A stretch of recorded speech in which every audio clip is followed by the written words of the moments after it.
오늘 읽을 하나님의 말씀은 사도행전 2장 1절부터 4절까지 말씀입니다. 사도행전 2장 1절부터 4절 말씀입니다. 이제 제가 봉독하겠습니다.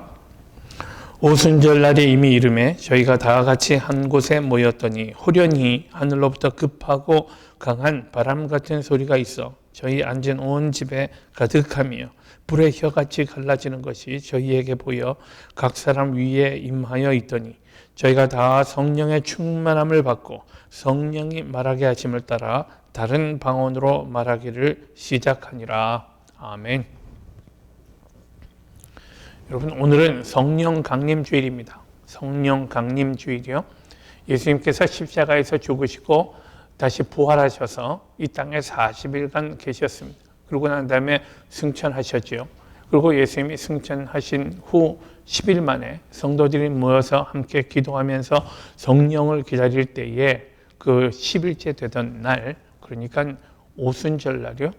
이 성령 강림의 사건이 일어났습니다. 오늘 본문은요, 그 성령 강림의 현장을 보여주고 있습니다.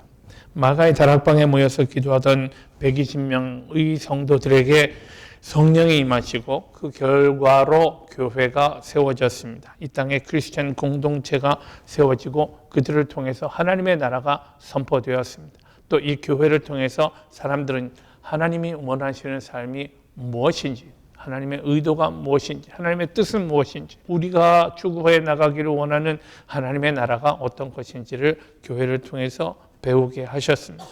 우리는 흔히 성령 충만이라고 하면 큰 소리로 기도하는 사람들을 떠올립니다.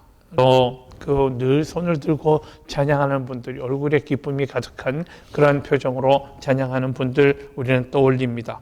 물론 이런 모습이 모두 성령 충만의 외적인 표현이라고 믿습니다. 그런데 성령 충만의 또 다른 모습을 우리 에베소서에서는 이렇게 우리에게 가르칩니다. 에베소서 5장 말씀인데요. 19절부터 21절 말씀입니다. 보면 이렇습니다. 시와 찬미와 신령한 노래들로 서로 화답하며 너희의 마음으로 주께 노래하며 찬송하며 했습니다. 먼저 성령 충만한 사람의 증거는요, 반드시 외적으로 나타나는 이런 증거들 외에도 우리 내적인 증거요. 내적인 증거의 처음 그 증거는요, 가장 먼저 제시되는 증거는 찬양입니다. 찬양. 우리가 늘 하나님을 찬양하는 그런 인생을 살아갑니다. 언제나 내 입에서 찬양이 흘러나옵니다. 흥얼흥얼하면서 하나님의 귀한 이름을 높이고 사람들에게 찬양을 통해서 기쁨을 표현하는 이런 모습입니다. 먼저 찬양이 있습니다. 20절 계속 보면요, 범사에 우리 주 예수 그리스도의 이름으로 항상 아버지 하나님께 감사하며 했습니다. 마음에 감사가 충만합니다. 하나님이 나를 위해서 이루신 모든 일들을 생각할 때 너무너무 감사합니다. 왜냐하면 나는 하나님의 은혜에 전혀 하나님의 은혜를 받을 만한 자격을 갖추지 못한 존재이기 때문입니다. 하나님 앞에 부끄럽고 죄송하고 또 늘 하나님 앞에 내세울 것 없는 그런 인생으로 살아가는 우리에게 어느 날 주님께서 찾아와 주셔서 내가 너를 사랑한다. 네가 나의 자녀가 되면 좋겠다. 라고 말씀하신 그 하나님이 얼마나 고맙습니까? 그래서 내 마음에 언제나 감사가 넘칩니다. 감사하는 마음. 찬양하고 감사하는 마음. 그리고 21절 보면 그리스도를 경외함으로 피차 복종하라 그랬습니다. 이건 우리 가정에서의 삶의 규범일 뿐만 아니라 주의 백성들의 공동체 안에서 우리가 추구해야 할 규범입니다. 피차 복종하는 거예요. 누구에게 내가 무슨 높은 자리에서 이래라 저래라 하는 것 아니고요. 서로 상대의 말에 상대의 말을 경청하고요. 또 상대를 높여주면서 서로 나를 낮추는 이런 모습이요. 이것이 성령 충만한 교회 공동체의 모습인 줄 믿습니다. 또 그런 사람의 모습입니다. 찬양하고 감사가 넘치고 언제나 나를 낮추고 상대를 높이고 서로 복종하는 이런 모습입니다. 예수님의 제자들은요, 대부분 갈릴리 출신의 어부들이었습니다. 어부들이었다니까 우선 떠오르는 생각은요, 이분들이 무슨 그 거창한 학위를 가진 분들 아닙니다. 그 당시에 뭐 많이 배운 걸로 소문난 그런 사람들 아닙니다. 또 이분들이 무슨 대단한 명문 대가의 자제들이었던 것도 아닙니다. 그러니까 예수님의 제자들은요, 너나 할 것 없이 대단히 평범한 집안의 사람들이었다. 우리와 같은 대단히 평범한 사람들이었다라는 이런 사실입니다. 이 사람들 가만 더 살펴보면요, 자기들 사이에서 누가 더 높은가 이걸 가지고 서로 다투기도 했습니다. 또 이 사람들은 겁도 많아서요, 자기들에게 어려움이 생기고 무서운 일이 생기면 그냥 순식간에 사라져버리고 없어지는 그런 사람들이었습니다. 예수님이 이 사람들을 부르시고 3년 동안 숙식을 함께 하면서 이 사람들에게 제자의 도를 가르치셨습니다. 이 사람들에게 놀라운 모습을 주님께서 보여주셨습니다. 하나님 나라의 복음도 이 사람들에게 깨닫게 하셨고요. 또 사람들로서는 생각도 할 수 없는, 상상도 할 수 없는 그런 기적들도 예수님은 보여주셨습니다. 그런데 이 사람들은요, 예수께서 십자가에 달리실 때 아무도 그 옆에 있지 않았다고 했습니다. 그 예수님 바로 옆에는 요한이 있었고요. 또 베드로가 멀찍이 예수님을 바라볼 뿐 나머지는 모두 없어지고 말았습니다. 그만큼 겁 많고 소심하고 때로는 부정적인 모습을 갖춘 사람들이었습니다. 그런데 이 사람들이 이제 사도행전에 와서 보면 이 사람들이 놀라운 사람들로 변화한 그런 모습을 우리가 보게 됩니다. 사람들이 바뀌었단 말입니다. 사람은 그 사람 그대로인데 불과 며칠 만에 사람들이 판이하게 달라진 그런 모습을 발견하게 됩니다. 예를 들면 사도행전 5장에 보십시오. 사도행전 5장 보면 사도들과 유대인의 지도자들이 충돌하는 장면이 있습니다. 유대인의 지도자들은요, 산헤드린 사람들이요. 이 사람들이 사도들을 불러다가 이제 예수의 도에 대해서 너희들이 예루살렘에서 함부로 떠들고 다니지 말아라 라고 말하는 장면이 있습니다. 사도행전 5장 28절 말씀입니다. 우리가 이 이름으로, 예수의 이름으로 사람을 가르치지 말라고 엄금하였으되 너희가 너희 교를 예루살렘에 가득하게 하니 이 사람의 피를 우리에게로 돌리고자 함이로다 라고 책망하면서요, 예수의 이름을 더 이상 사람들 앞에서 말하지 말라라고 강압적으로 명령합니다. 그러나 제자들의 대답을 보십시오. 지금 이 사람들은, 산헤드린 사람들은요, 불과 몇 달 전에 예수님을 사형에 처했던 사람들입니다. 이 사람들이 모여서 하고자 하면요, 유대인들의 문제에 관한 한 이 사람들의 뜻대로 이루어질 수 있는 그런 권력을 가진 사람들입니다. 이 사람들이 지금 제자들에게 과거 예수님에게 사형을 이 사람들이 결정했던 것과 같은 방식으로 제자들을 모아놓고요, 제자들에게 예수의 이름을 이야기하지 말라고 지금 명령합니다. 그때 제자들이 했던 대답이 뭡니까? 사도행전 5장 29절 말씀입니다. 베드로와 사도들이 대답하여 가로되 사람보다 하나님을 순종하는 것이 마땅하니라 라고 말합니다. 이 사람들이, 당신들이 뭐라고 이야기하든 우린 하나님이 우리에게 하라고 하신 일을 하는 것이다 라고 말하고요, 우린 또 그렇게 할 거다 라고 천명하는 거죠. 담대하게 맞서는 장면입니다.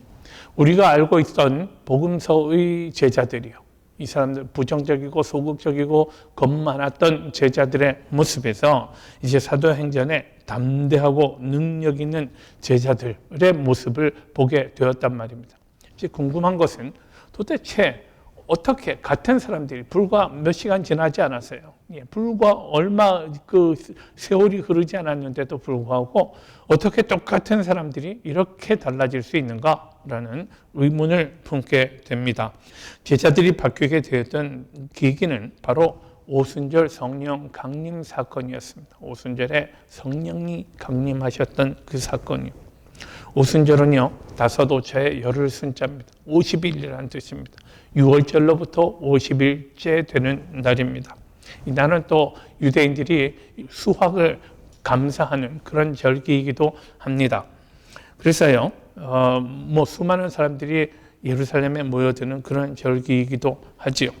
이 50일은 예수님께서 승천하신 지 10일째 되던 날이었고요.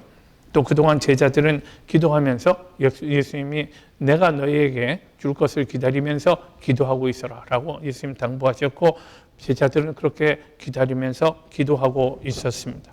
그리고 드디어 이날에 제자들은요, 그동안 역사적으로 아무도 겪어보지 못했던 신비하고 놀라운 경험을 하게 됩니다. 이것이 성령의 체험입니다. 오늘 본문 2절부터 4절 말씀 제가 다시 한번 읽습니다. 호련히 하늘로부터 급하고 강한 바람 같은 소리가 있어 저희 앉은 온 집에 가득하였다고 합니다. 갑자기요. 갑자기 사람들이 알지 못하는 그런 사이에 갑자기 어떤 바람 같은 소리가 강력하게 휙휙 나면서요, 온 집안에 가득하였다라고 합니다. 급하고 강한 바람 같은 소리요. 그리고는요, 불의 혀같이 갈라지는 것들이 각 사람 위에 임하였다 했습니다. 사람들 위에요. 불의 혀같이 갈라지는 것이 저희에게 보여 각 사람 위에 임하여 있더니, 바로 사람들이 성령을 체험하는 순간이었습니다. 그 결과 사람들이 각각 다른 방언으로 말하기를 시작하였다 했습니다. 저희가 다 성령의 충만함을 받고 성령이 말하게 하심을 따라 다른 방언으로 말하기를 시작하니라 하고 있습니다. 지금 오순절 각 지역으로부터 몰려 들어온 유대인들이 있었잖아요. 그 유대인들이 각각 자기 지방의 말로 듣게 되었다라는 말입니다. 제자들이 소리 높여 외치는 말들을 사람들이 각각 자기들 방언으로 듣게 되었다라는 말입니다. 그러니 얼마나 놀랐겠습니까? 이 사람들은요. 그래서 이 사람들이 말합니다. 이게 도대체 어떻게 된 일이냐고.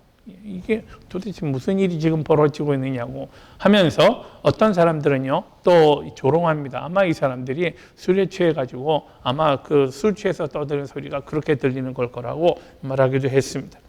그러나 이때 베드로가 일어나서 말합니다. 때가 지금 아침 9시인데, 오전 9시인데 어떻게 술에 취한 것이겠는가? 이것은 술에 취한 것이 아니다 라고 베드로가 선언합니다. 그리고는 요엘서 2장의 말씀으로 설교를 시작합니다.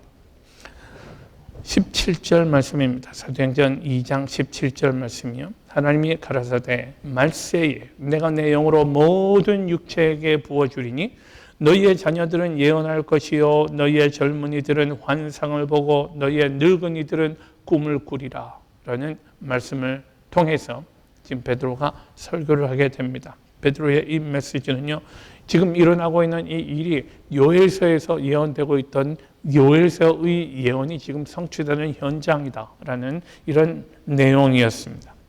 하나님께서 계획하시고 예정하셨던 그 일이 지금 바로 여기서 벌어지고 있다라는 그런 선언이었습니다. 그렇게 해서 성령이 임하신 결과 사람들이 온전히 변화하게 되었습니다. 성령께서 우리 안에 들어와서 하시는 일은요, 우리를 새 사람으로 만들어 주시는 것입니다. 그렇죠? 그리고 우리 안에 인격이 변화하고요, 우리가 새로운 사람으로 변화하게끔 도와주시는 일을 성령이 하십니다. 그러니 내가 지금 어떤 조건을 갖추고 있는가가 중요하지 않습니다. 보십시오. 우리 지금 당시 제자들에 대해서 제가 잠깐 말씀드렸습니다만은 성령의 체험을 하고 난 다음에 성령의 충만함을 경험한 제자들이 어떻게 변했는지를 우리 성경을 통해서 확연하게 발견하고 있지 않습니까? 그에게 어떤 재능이 있는지가 문제가 아니란 말입니다. 그가 무엇을 배웠고 무엇을 가지고 있고 어떤 재능이 있는가가 문제가 아니고요. 오직 성령께서 그 사람을 온전히 바꿔버리시는 이 놀라운 주의 사역이 놀랍다라는 것입니다. 이렇게 하나님의 성령에는요, 먼저는 생명의 능력이 하나님의 성령에게 있습니다. 에스겔서 37장 기억하시는가요? 마른 뼈들 하나님의 말씀이 임하니까 하나님 말씀 임할 때에 마른 뼈들이 서로 연락하고 상합해가지고 붙고요. 그리고 그 마른 뼈에 힘줄이 생기고 살이 생기고 그 다음에 가죽이 덮여져서 그들이 사람이 되었습니다. 그리고 그 안에 하나님의 생기가 들어갈 때에 그들이 생명이 되었다는 사실을 성경은 말하고 있습니다. 이와 같이 성령은요, 우리에게 생명을 주시는 능력입니다. 근데 우리가 하나님 앞에 영원한 생명을 얻기 위해서 해야 할 일이 뭡니까? 예수 그리스도를 나의 주로 나의 하나님으로 고백하는 것 아니겠습니까? 성령께서는 바로 우리 안에 이런 믿음이 생겨나게 하신다는 말입니다. 그래서 우리 이전에는 예수님이 누군데? 예수님은 나와 상관없는 사람이야. 라고 하던 그런 마음들을 우리 변화시켜 주시고 깨뜨려 주셔서, 예수님이야말로 나의 주님이시고 나의 하나님이십니다. 해서 그 앞에 무릎 꿇게 하시는 분이란 말입니다. 그죠? 그 결과 우리가 예수님을 이렇게 고백하면서 우리는 하나님이 우리를 위해서 예비하신 영원한 생명의 소망을 가지는 존재가 된다는 말입니다. 우리가 주 안에서 거듭나게 되고요. 그리고 우리는 영원한 생명을 누리는 그런 하나님의 백성이 되게 하시는 것이요. 이것이 생명을 주시는 성령의 능력인 줄 믿습니다. 먼저 성령의 생명의 능력을 말씀드립니다. 그리고 그 이후에는요, 한 사람 한 사람을 변화시키는 능력을 말씀드리려고 합니다. 이전에는 비겁하고 나약하던 사람들이 변화되어서요, 하나님의 나라를 위해서라면, 예수 그리스도의 복음을 위해서라면, 자기 목숨까지도 아끼지 않는 말씀의 종으로 사람들을 변화시켜 가십니다. 갈릴리 출신의 어부 베드로가요, 놀라운 지혜와 능력으로, 또 이 지혜와 능력보다 더 놀라웠던 것은 그의 용기입니다. 그런 소녀 종 앞에서도 예수 그리스도를 부인했던 사람입니다. 근데 그는 놀라운 용기로 이제 사람들 앞에 나서서 담대하게 예수 그리스도의 죽음과 부활을 증거하는 존재가 되었습니다. 이것은 전적으로 성령의 능력이었다는 말입니다. 사도행전 2장 32절 이하의 베드로의 설교를 들어보십시오. 베드로는 말합니다. 많은 사람들에게요, 예수 그리스도의 부활을 증거합니다. 많은 사람들이 도무지 알지 못하던 이 일에 대해서 이야기합니다. 예수가 다시 살아나셨다고요. 여러분들은 그를 죽였지만 그러나 하나님이 그를 다시 살리셨습니다. 그리고 이 일에 우리가 증인입니다. 내가 보았습니다. 예수께서는 다시 살아나셨습니다. 라고 그는 설교하고 있었습니다. 32절 말씀이요. 이 예수를, 너희가 죽였던 이 예수를 하나님이 살리신지라 우리가 다 이 일의 증인이로다. 베드로의 설교를 듣고 그날 하루에 세례를 받은 사람들의 숫자가 몇 명이라고요? 3,000명이나 되었다고요. 3,000명. 이렇게 성령은 우리에게 생명을 선택하게 하시고 사람을 변화시키셔서 복음을 향해서 목숨을 아끼지 않는 일꾼으로 만들어 주십니다. 이렇게 성령이 강림하신 이날이 교회의 생일이 되었습니다. 그리고 이날부터 사람들이 예수의 이름으로 복음을 전파하기 시작합니다. 예수의 이름으로 모여서 그 이름을 찬양하고 그를 예배하기 시작하였습니다.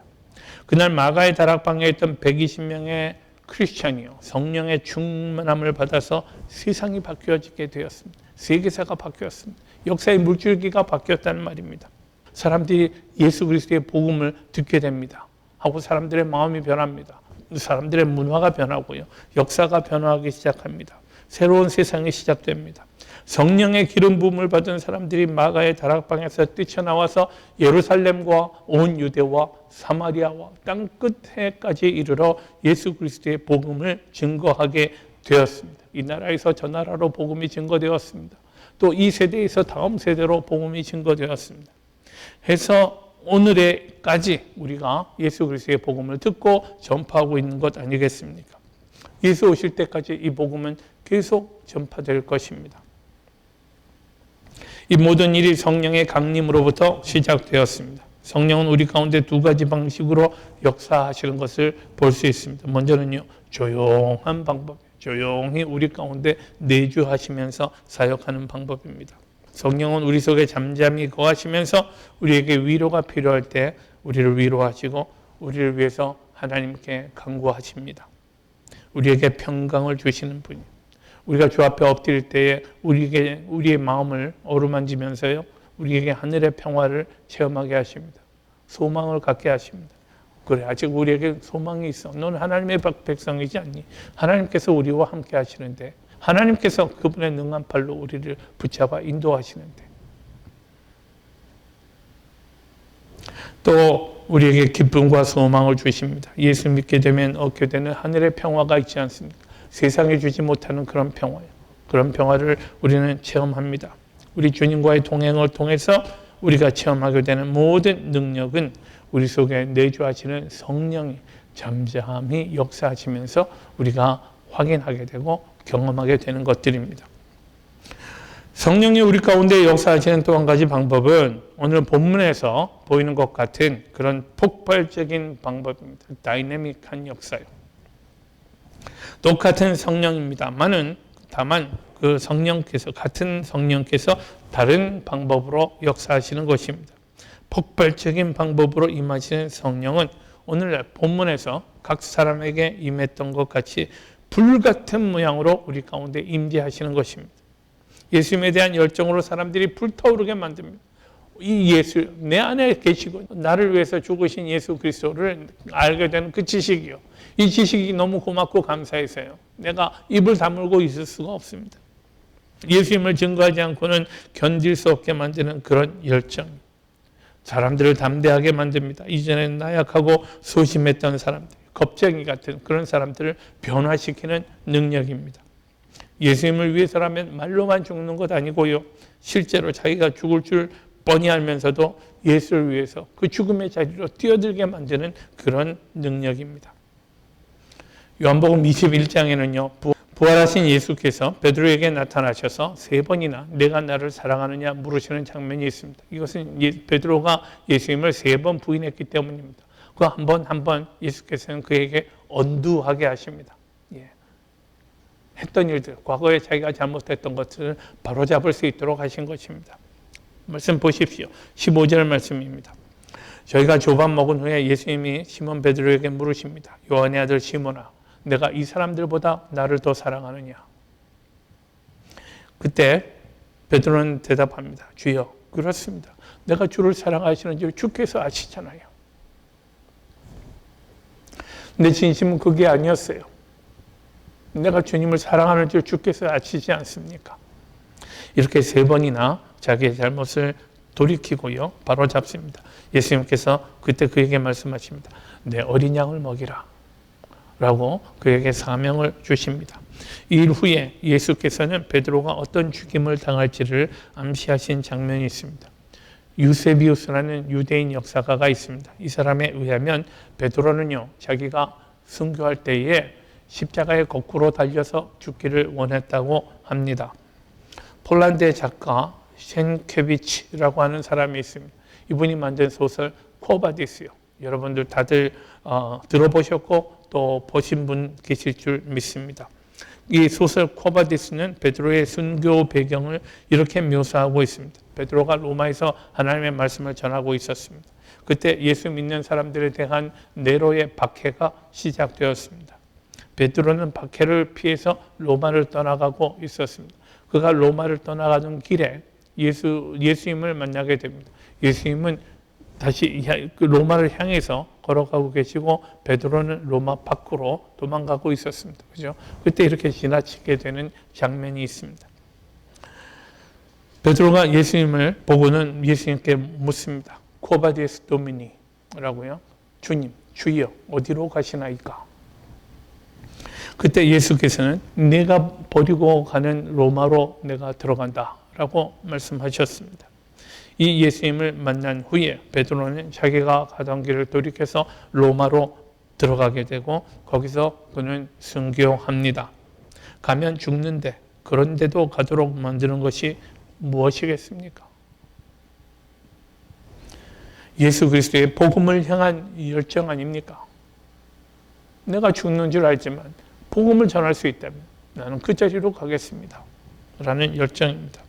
예수님의 복음이 전파되는 것이, 그래서 많은 사람들의 생명을 살리는 것이 나 한 사람의 안위보다 더욱 중요하기 때문에 그 길을 선택하는 것 아니겠습니까? 여러분, 성령 체험의 가장 큰 특징이 무엇이라고 생각하십니까? 4절 말씀 보면요. 굉장히 의미심장한 말씀이 있습니다. 우리가 그냥 쉽게 지나치기 쉽습니다만은 저희가 다 성령의 충만함을 받고 성령이 말하게 하심을 따라 다른 방언으로 말하기를 시작하니라 했습니다. 말하기를 시작한 것이 도대체 무슨 큰 의미가 있는가? 자, 말하기를 시작했는데요. 그들이 무엇을 말하기를 시작했나요? 2장 11절 말씀 보면요. 그레데인과 아라비아인들이라 우리가 다 우리의 각 방언으로 하나님의 큰 일을 말함을 듣는도다 라고 합니다. 하나님의 큰 일을 말하고 있었다고요. 이 제자들이 말하기 시작했는데 그들이 말했던 것은요, 나는 어디서 온 누구고 하는 그런 얘기가 아니라 하나님의 일이었다는 말입니다. 하나님께서 우리를 위해서 계획하고 계시는 일이 뭔지, 하나님께서 예수 그리스도를 통해서 이루신 일이 뭔지, 앞으로 예수 그리스도를 믿는 사람들에게 일어날 일이 무엇인지를 다 그 제자들이 힘껏 선포하고 있었고, 이 일을 사람들이 듣게 되었다라는 말입니다. 하나님의 큰 일을 제자들이 말하고 있었다는 것입니다. 또 아까 우리 잠깐 말씀드렸습니다만은 4장 20절 말씀 보면요, 계속해서 사람들 그 유대인들 지도자들은 제자들에게 아무 소리 하지 말라고, 지금 자꾸 세상이 그 혼란스러워지고 세상이 자꾸 어지러워지는 것을 원치 않으니까 예수에 대해서 말하지 말라고 그러고 있었습니다만은 제자들이 한 얘기는 이것입니다. 우리는 보고 들은 것을 말하지 아니할 수 없다라고 말하고 있었단 말입니다. 보고 들은 것을 말하지 않을 수 없다고요. 베드로와 요한이 지금 산헤드린에서 예수님에 대해 말하지 말라는 이 협박을 받고 대답했던 말입니다.